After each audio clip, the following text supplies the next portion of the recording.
Ana Bailonga. Estamos em mais uma tertúlia das Conversas com Café.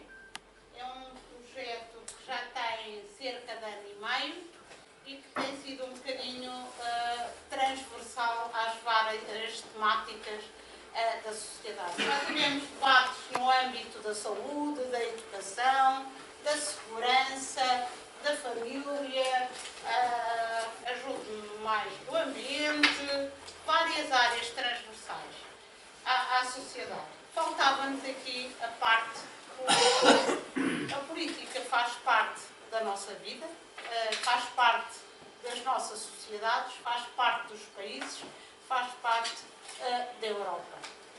Estamos em abril e nada melhor do que falarmos um bocadinho sobre o que foi o 25 de Abril, como é que as várias pessoas viveram o 25 de Abril, ou pelo menos que percepção têm relativamente ao 25 de Abril. E como estamos em democracia, estamos em liberdade, nada melhor, e eu penso que só é possível dar a estas pessoas que estão aqui e que eu agradeço e que dou as boas-vindas, e agradecemos o convite, a terem aceito o convite, e só é possível este painel de oradores porque estamos em democracia.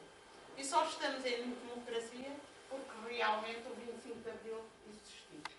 Muito obrigada a todos por estarem aqui. Como o tema é conversas com café, uns já tomaram café, outros chá, outros se calhar um vinho, mas pelo menos conversa. O objetivo aqui não é muitas teorias, mas conversarmos. Conversarmos de forma democrática e em liberdade e de respeito pelas opiniões diferentes. Eu penso que é isso que hoje vamos aqui ter.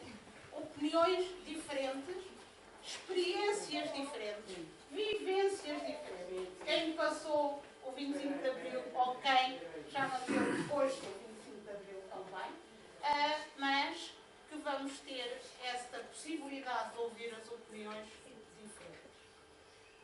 O convite foi feito aos partidos com assento na Assembleia Municipal, independentemente se é o cabeça de lista, se é o presidente, qual a posição que ocupa, os partidos acabaram por selecionar e indicar um dos oradores para estar aqui hoje connosco.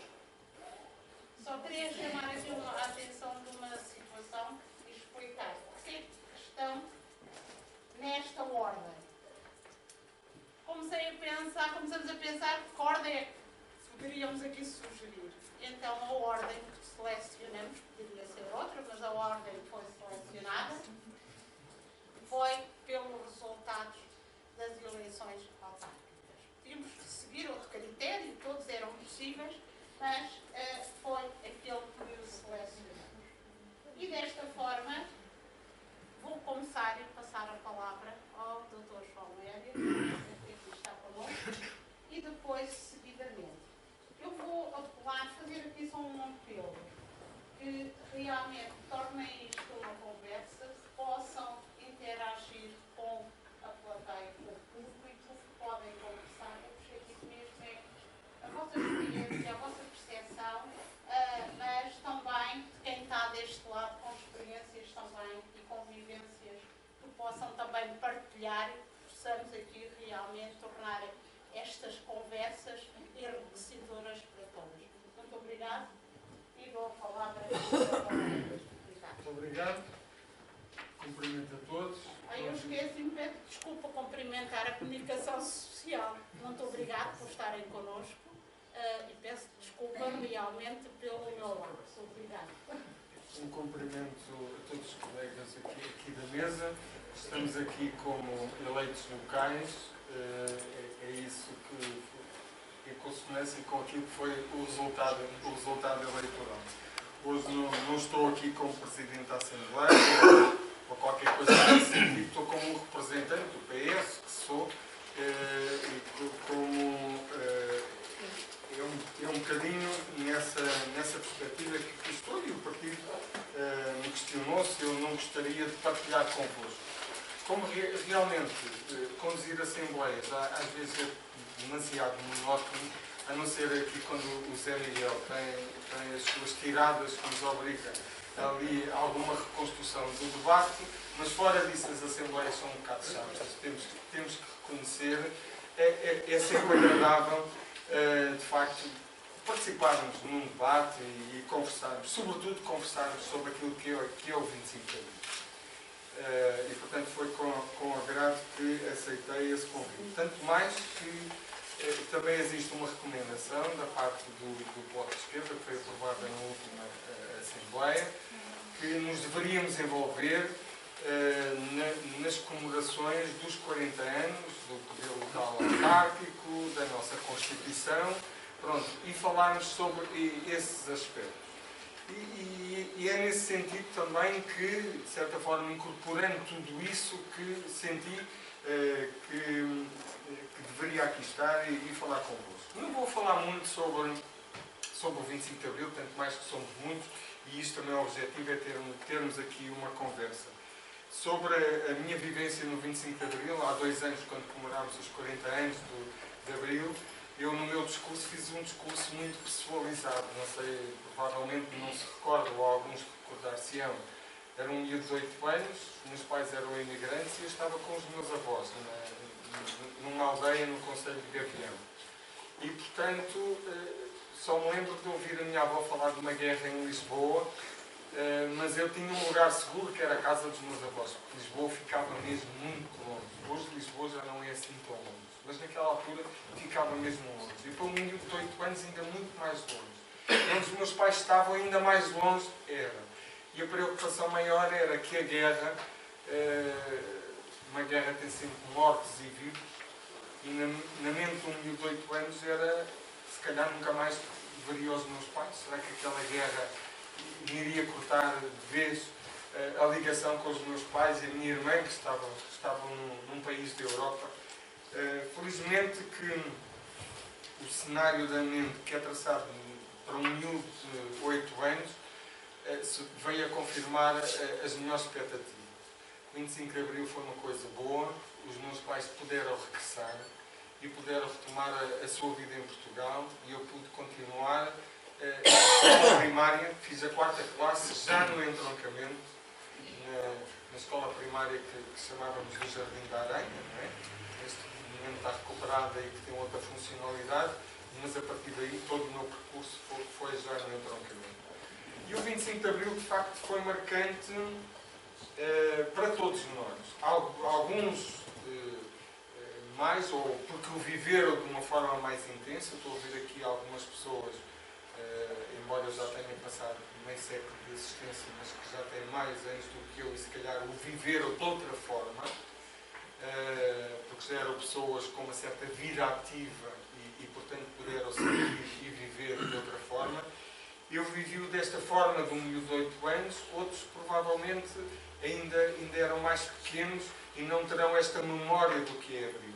Porque Abril vai a pouco e pouco ficando como um momento histórico em Portugal e reservado à história. Esta é a verdade.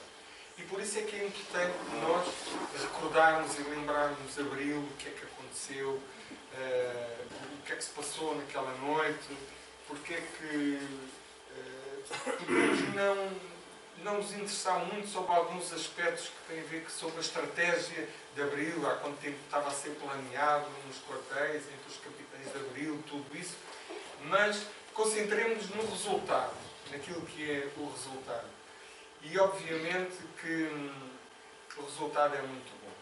Eu penso que foi há 10 ou 12 anos, até era, na altura, não sei se o Dr. Pedro Santana Lopes, se o Durão Barroso, que era o primeiro, estava no governo PSD, comemorou-se os 30 anos. Quando se comemorou os 30 anos de 25 de Abril, houve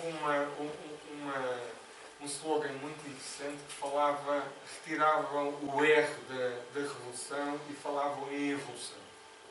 E foi muito contestado pela esquerda. Eu também, na altura, acho que não achei muita piada. Acompanhei um bocado o Manuel Alegre num poema que ele escreveu, retirar o R da Revolução, porque teria que ser sempre uma revolução. O problema é que eu acho que, passados estes anos todos, ainda bem que nós vamos meditando sobre as coisas, não é?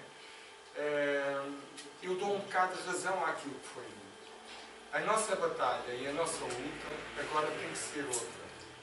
E à medida que vamos vivenciando alguns aspectos no nosso cotidiano, nomeadamente quando para nós já não é novidade estes atentados terroristas que vão acontecendo pela Europa e tudo isto, ou alguns aspectos menos bons que vão cerceando a liberdade das pessoas de circulação, de estar, de conviver, de festejar e tudo isso, isso obviamente deve-nos preocupar. E contra esses fenómenos e outros devemos fazer uma luta feroz, devemos fazer uma verdadeira revolução.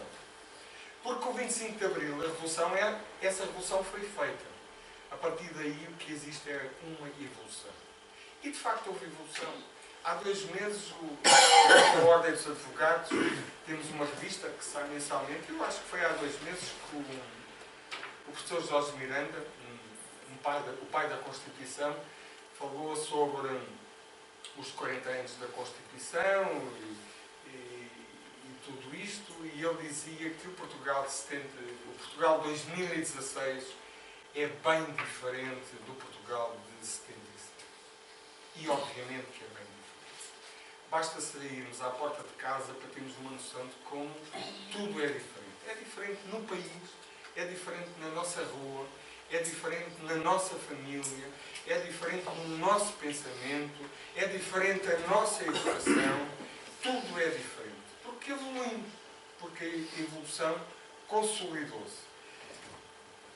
Poder-me-ão dizer, mas há muita coisa que falha, há muita coisa que não está bem, às vezes há retrocessos. E nós sabemos que é verdade, mas a vida é feita precisamente desses retrocessos. É como os ciclos económicos, tem os seus altos, tem os seus baixos.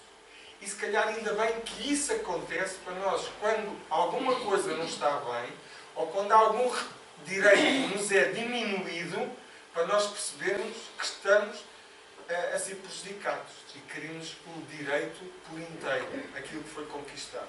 E, portanto, estes retrocessos e estes avanços são normais em democracia. Muito boa noite a todos. Eu quero agradecer à doutora Teria Nunes e ao Dr. Carlos Almeida no início do convite para cá estarmos hoje e para debatermos esta temática.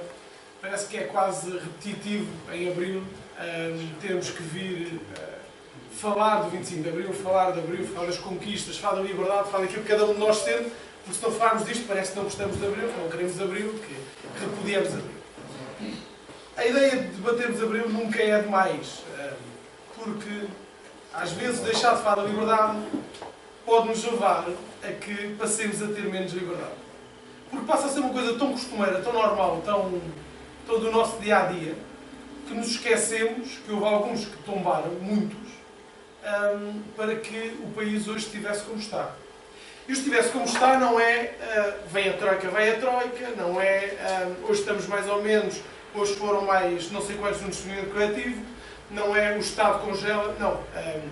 Hoje estamos como estamos, hoje estamos aqui. Há pouco a doutora Tília dizia que nós só estamos aqui hoje nesta situação porque passámos por Abril e porque estamos a viver Abril.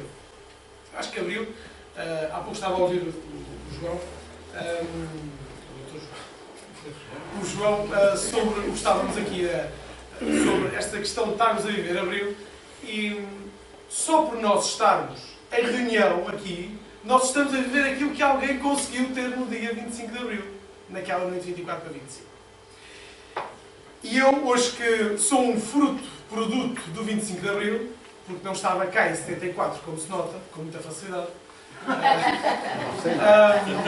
apesar de há quem ache que já estava, mas é verdade, não estava. Dizia-vos que às vezes leva-me a pensar que, mas afinal, se há aqueles que dizem isto está cada vez pior, o que é que foi? Nós estamos cada vez pior de quando? De quando é que nós estamos cada vez pior? Nós estamos pior de quando estávamos em ditadura? Ou nós estamos hoje pior de quando estávamos num daqueles governos de iniciativa presidencial? Ou nós estamos hoje pior de quando estávamos num governo do Dr. Mário Soares, quando veio também o FMI? Ou nós estamos pior do que estávamos num governo de maioria absoluta do professor Cavaco Silva? Ou nós estamos piores do que nos governos de António Guterres, Pedro Santana Lopes, Durão Barroso antes, José Sócrates, Pedro Passos Coelho, agora de António Costa, de quando é que nós estamos piores?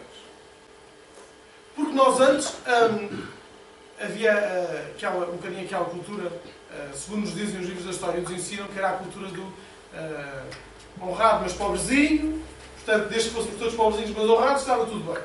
E, portanto, o Estado vivia bem assim. O Eusébio nem podia sair de Portugal, porque Salazar cativou cá no Estado português e não podia ser vendido, não podia sair do Benfica. E isto era um bocadinho aquilo que era o Estado português. Eu sou sportinguista e, portanto, estou à vontade de falar disto. Isto era um bocadinho daquilo que era o Estado e do que era o regime ditatorial que nós vivíamos. Eu gostava, de uma forma muito simples, de vos falar disto em três penadas em que gostava de agarrar e gostava de vos ouvir a seguir. Primeiro é o momento de transição do 25 de Abril. Nós passámos de um regime ditatorial para um regime quase militar, não é? Em que os militares tomaram conta do Estado e o transpuseram para um sistema democrático, mas em que houve depois necessidade de os próprios militares voltarem aos quartéis e serem os civis, os cidadãos normais, como todos nós, a tomarmos conta do poder político e democrático. E o 25 de Abril não começou e acabou no dia 25 de Abril. O dia 25 de Abril começou numa madrugada de Abril e o período... Estava a vir a véspera. O período não conturbado, porque conturbado foi muito bom, basta olhar para os livros de história que nos falam do que é que foi o tempo do PREC e tudo isso, para perceber um bocadinho do conturbado que foi. Mas perceber que até 25 de novembro houve uma necessária adaptação do regime em curso para sermos muito latos e para não ofender ninguém, pois não é esse o objetivo. Depois, olhar um bocadinho para o que é que o 25 de novembro trouxe de mudança, não só cá no nosso, em Portugal, continente e ilhas, mas o que é que trouxe de mudança para as nossas colónias. E o que é que aconteceu a todos os portugueses que estavam na altura nas colónias, em Angola, em Moçambique, e que de uma penada tiveram de sair embora. E nós temos tantos cá. Tantos que vieram com uma mão à frente e outra atrás. Qual é que é a responsabilidade do Estado português nisso? Alguém alguma vez lhes disse, olha, pedimos imensa desculpa, as suas coisas ficaram lá, a responsabilidade também é nossa. Aquilo que trabalhou toda a vida, a responsabilidade também é nossa. Estou em crer que o Estado português nunca o disse a nenhum dos retornados que tiveram que fazer o caminho difícil de voltar para o continente. E muitos não acreditavam sequer que o continente fosse capaz de aguentar toda a pressão de fluxo migratório de pessoas que vieram para o continente. A Europa, a própria Europa, como todos sabem, não acreditava muito. Mas eles conseguiram vir para cá, conseguiram se integrar. E hoje somos todos nós. Em todas as nossas famílias, de certeza, ou na grande maioria, há pessoas que vieram das ex-colónias. E o que é que nós fizemos com as ex-colónias? Os homens e mulheres, maioritariamente homens, que eram aqueles que combatiam, que muitos deles morreram. Morreram porquê? O que é que nós queríamos fazer com as ex-colónias? O que é que o antigo regime queria fazer com as ex-colónias? O meu pai foi combatente no ultramar. Tenho que fazer esta nota de rodapé. Passou o 25 de Abril na Guiné, no mato. Era miliciano. Ainda há pouco ao jantar ele me dizia isto. E, portanto, eu em casa sempre convivi com a realidade das tropas que estiveram em África durante o 25 de Abril. Isto não é conversa, nem li num jornal qualquer, nem no livro. Esta gente toda que veio no 25 de Abril, depois do 25 de Abril, muitos deles que voltaram a Portugal, o apoio que o Estado lhes deu foi pouco ou nenhum. Ainda hoje é. Mas essa gente foi para a guerra por duas razões. Uma é porque muitos deles eram obrigados a ir. E tinham que ir. E houve muitos que conseguiram fugir. Muitos outros não conseguiram fugir. Outra é porque havia um sentimento de obrigação à pátria de ter que ir combater. Hoje em dia, se nós fôssemos a uma escola secundária, abrir um entroncamento, perguntar quantos de vocês é que hoje querem ir combater pelo vosso país? E nem é preciso ser combater com armas. Podia-se fazer um combate totalmente diferente. Nós precisamos defender o nosso país hoje na Europa sob não qualquer medida que nos pode devastar. E nós vamos à escola secundária e perguntamos aos nossos alunos: quantos de vocês é que estão dispostos a ir para um conselho em toda a Europa em que se vão ter que defender de forma brava e debater o nosso país. Quantos deles é que acham que isto é suficientemente interessante para largarem tudo e para irem embora? Isto pode ser uma metáfora quase daquilo que se passou naquela altura. Nós temos a responsabilidade, nós todos, aqueles que passaram o 25 de Abril, aqueles que não passaram o 25 de Abril, aqueles como eu que apanharam, que são produtos do 25 de Abril, de não estarmos a conseguir passar às novas gerações a responsabilidade que é terem que tomar decisões. E nós hoje estamos aqui 20 pessoas dentro. Se tiver um bocadinho mais tempo, talvez.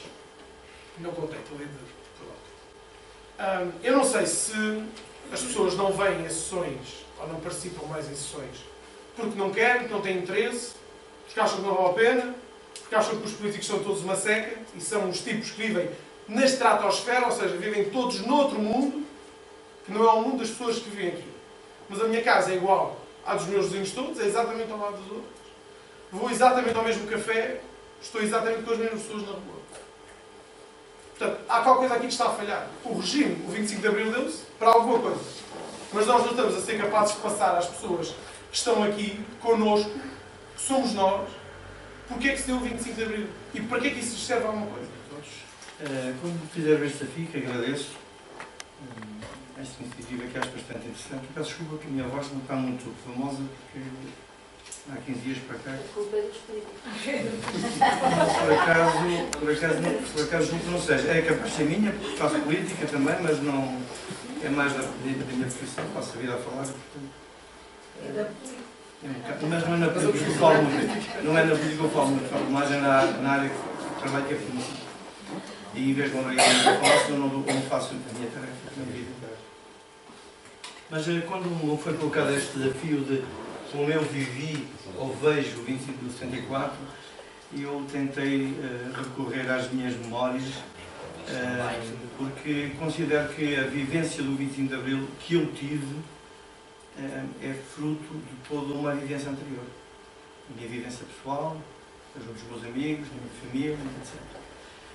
E curiosamente, a primeira memória que me veio, que depois o aprofundar, cheguei à conclusão que não estava certa, foi uma tarefa que o meu pai me deu, por eu ter feito um papagaio, que aprendi a fazer na escola, um papagaio, tinha 6 ou 7 anos, e cheguei a casa, peguei umas canas, uns artigos, e fui ao sótão, havia uns jornais velhos, e arranjei um jornal para fazer um papagaio, por acaso era o República.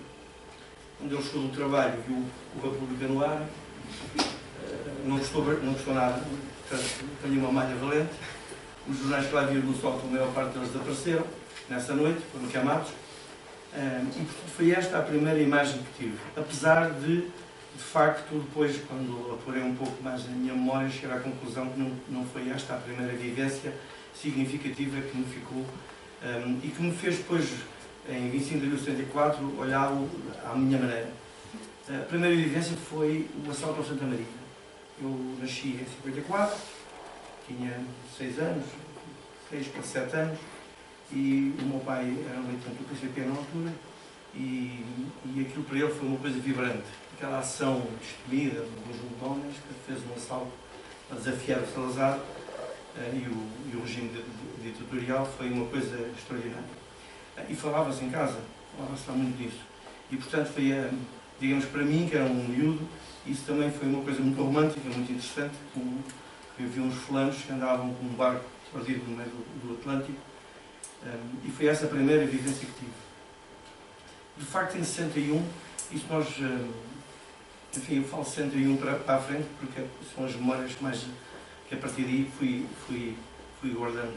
Como sabem, em 61 houve também o assalto à prisão de Luanda, por parte dos africanos, e mais em 4 de fevereiro, e mais tarde, em março, houve as primeiras ações da UPA.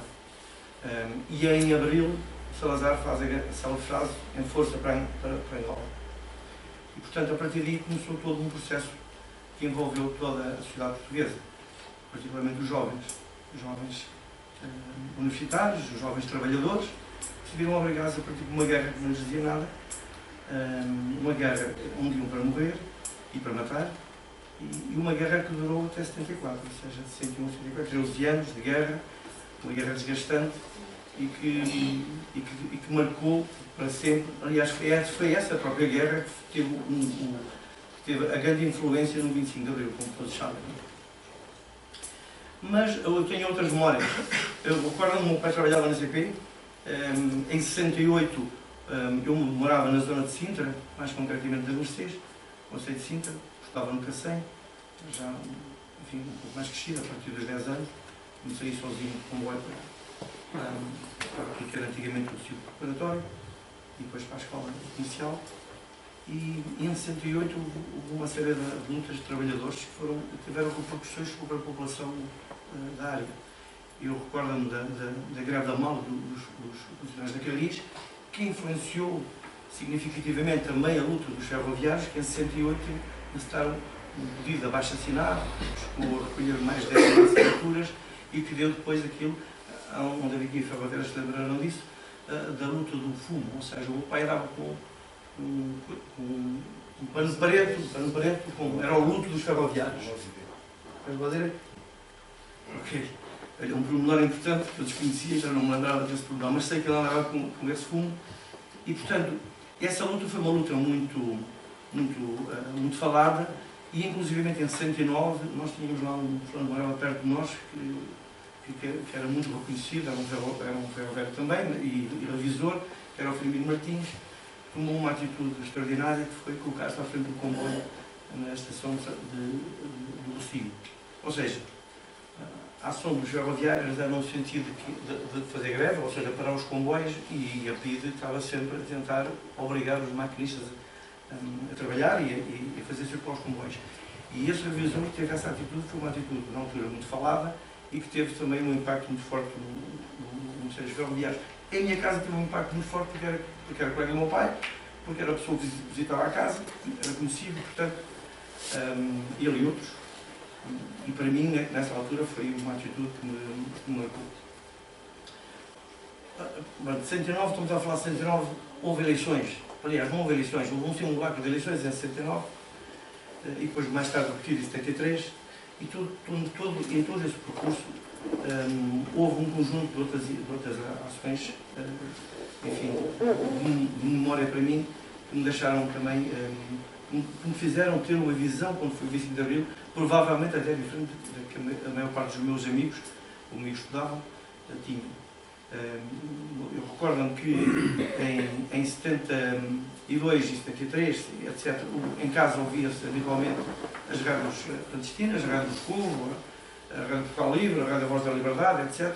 Punha-se um copo de água em cima da sinfonia de Grunding, que era uma parvoíce, era um mito, mas se pensava que a PIDE tinha, e era verdade que a PIDE tinha carros para identificar as emissões, para as pessoas que estavam a ouvir as emissões das rádios proibidas, porque nós, como toda a gente sabe, não havia liberdade de expressão, havia a censura.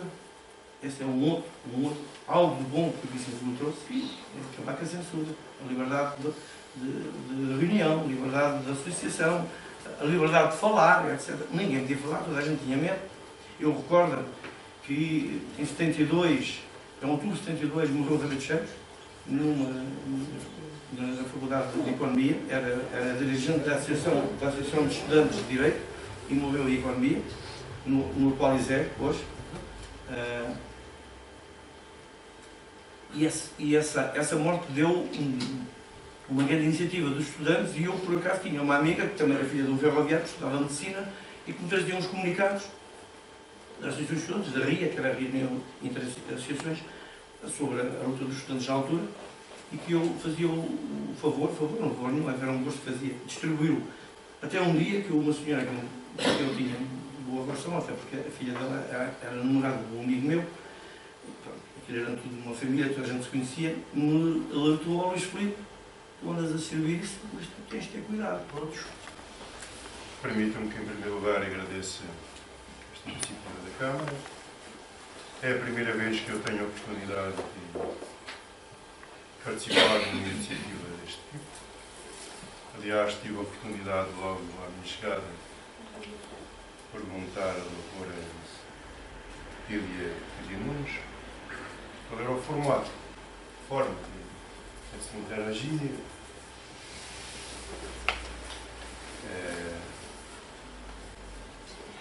naturalmente até fiz muito trabalho de casa. Quero dizer-se sincero.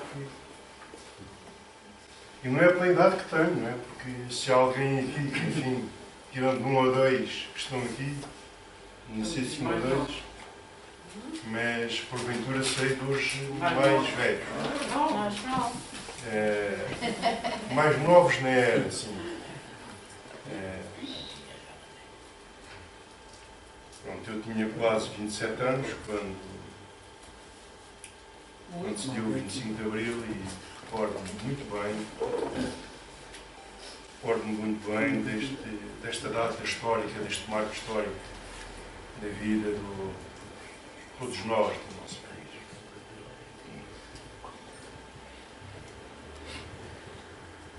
Permitam-me que, de uma forma, embora muito sintética,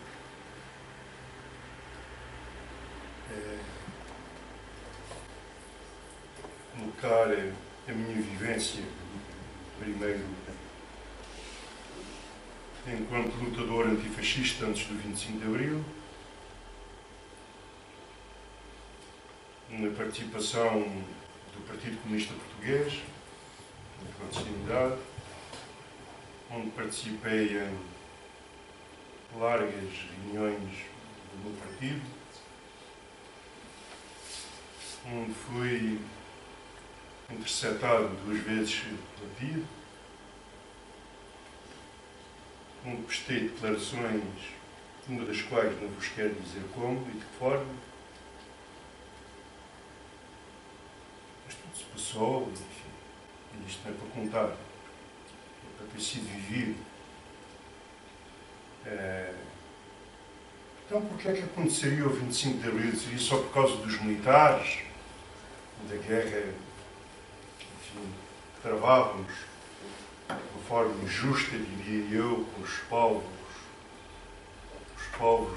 da África e não só, mas fundamentalmente com os povos da África, designadamente com a Guiné, com Angola, Moçambique, mais com estes, e depois colateralmente com Cabo Verde, com São Tomé e Príncipe, onde pelos anos de 1961 se começa a desenvolver este tipo de lutas, em que os movimentos de libertação aparecem. Não, mas foi fundamentalmente por isto. O golpe foi um golpe de facto militar, que levou o regime, começou a oprimir o regime fascista, assim poderá ser dito.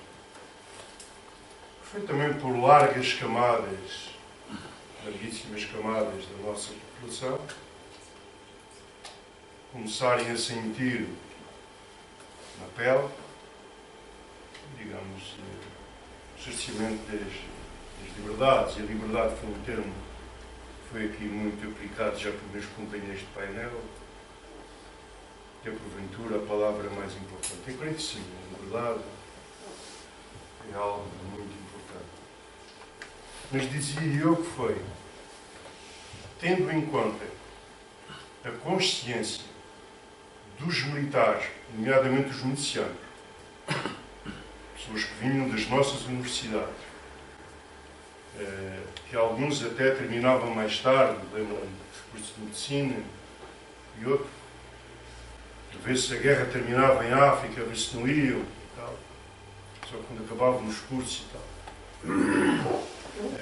E depois de entrar para o exército, tentar-se tirar uma classificação muito alta de estabilidade, que eram normalmente corriam-se 2 riscos.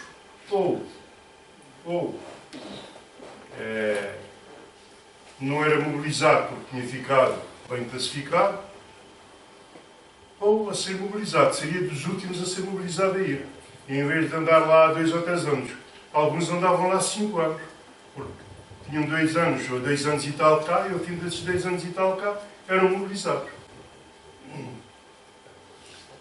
Pronto. Convidar também a referir que antes do 25 de Abril foi constituída ainda a Intersindical e, curiosamente, não foram com sindicatos operários, foram com alguns sindicatos de serviços.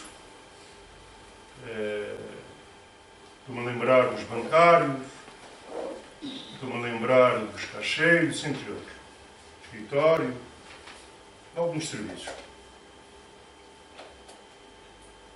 E que, de uma forma clandestina, o meu amigo Luís Gerácio, que também já aqui colocou, na cintura industrial de Lisboa, e não só, mas Lisboa e Setúbal, desenrolaram-se grandes lutas.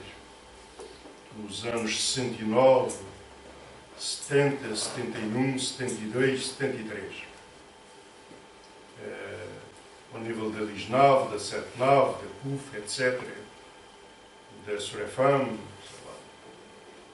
da indústria metalomecânica e de alguns serviços, incluindo bancários. Digamos que isto foi tudo amadurecendo, as massas foram amadurecendo de tal maneira, juntamente com os militares, estavam criadas as condições, e isso viu-se no próprio dia 25 de Abril, onde os militares revoltosos do MFA invadiu a capital e as zonas estratégicas, digamos, de Lisboa. Posso citar para aqueles que são mais jovens e que ainda não tiveram a oportunidade de ler ou de se debruçar sobre isso. O MFA teve como objetivo primeiro conquistar os pontos estratégicos para que uma revolução fosse ganha. Como sabeis, foi o aeroporto de Lisboa, foram a televisão, a RTP, na altura não havia mais televisões, foi a rádio Clube Português, a antiga emissora nacional, foi a região militar de Lisboa, foi o aeroporto da Portela, foi o aeroporto de Pedras Rubras, hoje chamado Aeroporto Francisco Sá Carneiro, isto no Norte. Foi também a RTP, na altura também a emissora nacional, e a RTP Norte, já existia. Estes pontos estratégicos foram ocupados prioritariamente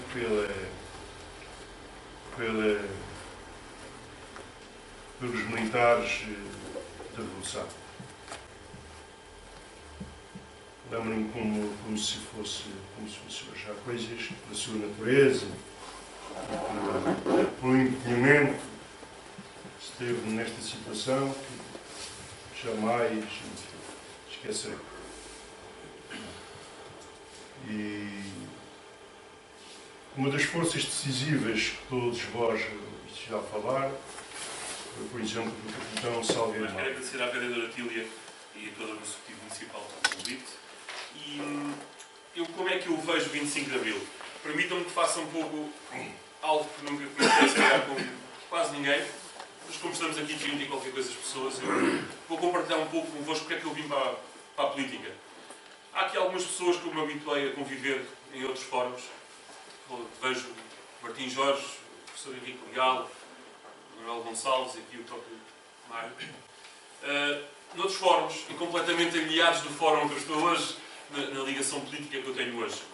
E, como eu costumo dizer, eu vivi, senti o 25 de Abril, não porque não era vivo, 5 anos depois, mas senti o 25 de Abril porque tinha alguém em minha casa que era um acérrimo defensor do 25 de Abril.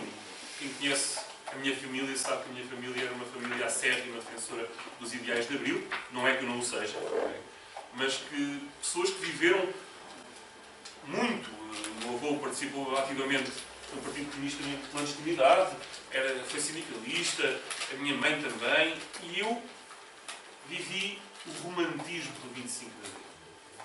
O romantismo, e sem ofensa punitiva nenhuma, o romantismo esquerdista. Viviu intensamente. Quem se lembra de mim, alguns deles lembram-se de mim bastante pequenos. Tenho algumas fotografias ao lado do Henrique Leal, onde eu era um cachorro. Bandeira em punho. E vivi aquele romantismo. Só que, e sem querer ofender ninguém, para mim foi uma ilusão. Porquê? Porque a nossa vivência leva-nos...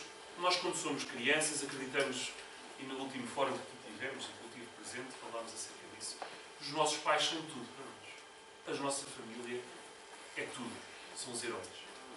E nós absorvemos aquilo tudo como uma esponja, mas quando começamos a crescer e a viver, geralmente quando se tem um romantismo muito grande, e como todas as crianças e todos os adolescentes vivem o primeiro amor, seguir ao primeiro amor é muito raro não ter uma desilusão. E eu na minha vida apanhei uma grande ilusão. Os ideais de Abril, tão proclamados eram na minha família. Os ideais de Abril com que eu aprendi a conviver, que respeito ainda hoje, eu não os via na nossa sociedade. E essa desilusão levou-me a uma ação. Levou-me a ponderar, a olhar para tudo o que os ideais de Abril, da liberdade, me tinham feito pensar e que fazem parte intrínseca de mim, olhar para eles e dizer: algo mais é preciso. E respeito imensamente e valorizo imensamente todas as pessoas, como aqui o Silmar, como todas as pessoas que já referi, de esquerda pelos seus ideais. Respeito-as, acho que são precisas, porém, no meu sentido, o 25 de Abril pecou pelo romantismo. Porquê? Se eu perguntar a qualquer pessoa aqui nesta sala, ninguém, e acredito que ninguém, no seu íntimo, podem não ser as palavras preferidas, mas no seu íntimo, ninguém fica, todos nós, vamos pôr noutra, todos nós temos alguma desilusão com isso. Ninguém nega o valor, a preciosidade que foi o 25 de Abril, mas, porém, é preciso ir mais além. Então, as memórias levaram-me a uma ilusão, a vivência, a desilusão, à ação. E a ação, hoje, traz-me a querer viver o 25 de Abril todos os dias.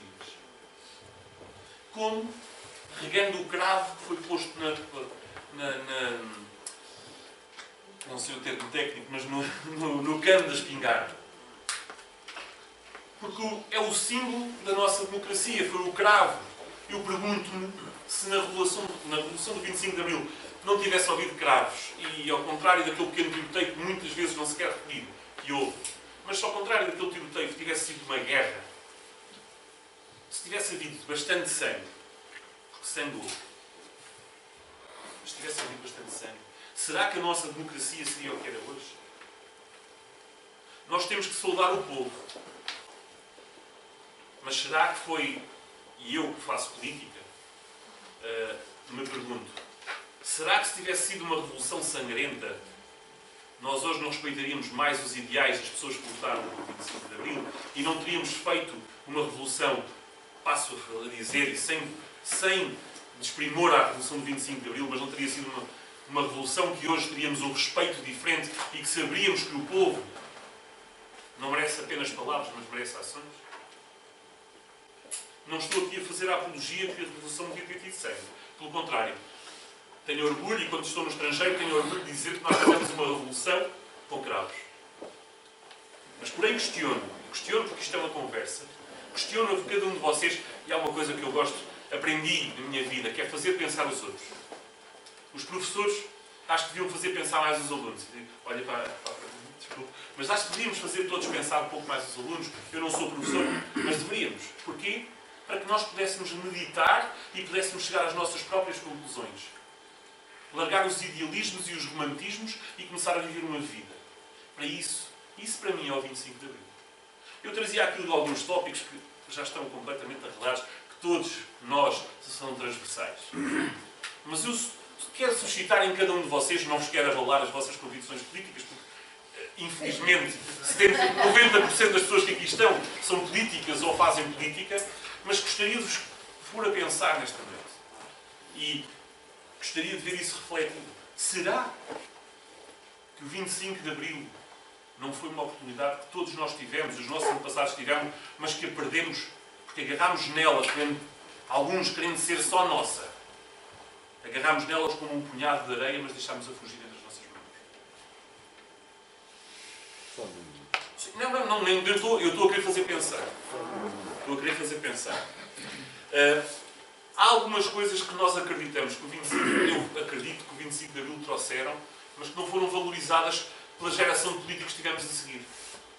Podíamos falar de grandes históricos partidários que tivemos a governar a nossa nação, que perderam várias oportunidades, ou que se calhar não as perderam. Deixaram de pensar que o servir, foi isso que fez o 25 de Abril, que eram pessoas que queriam servir o povo e não se servir. Deixámos que alguns políticos assolassem o poder e passassem-se a servir em vez de servir.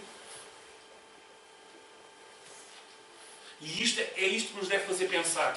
Se todos os dias nós regamos ou não regamos o cravo, o 25 de Abril nos trouxe. O cravo que representa, como eu vos disse, a liberdade. Será que cada um de nós, no nosso dia-a-dia, ajudamos a regar a nossa planta e até vamos pôr um pouco de água na planta do vizinho? Ou simplesmente olhamos para a política de uma maneira, eu vou-me servir? Ou então eles são servis deles próprios? Sabem, eu quando entrei na política, houve algumas pessoas que foram falar com o meu saudoso avô e que foram dizer, olha, Sérgio, o teu neto agora foi para a direita. Epá, que escândalo para ti, que desonra deve ser. E aquelas palavras sábias que ele disse, já tinha pouca fluência de fala, não foi assim há tão pouco tempo, não foi há pouco tempo. Ele disse, não, foi por isto que eu lutei, para que houvesse pluralidade. E é nesta pluralidade que a minha intenção de estar na política é também poder regar um pouco o vosso cravo.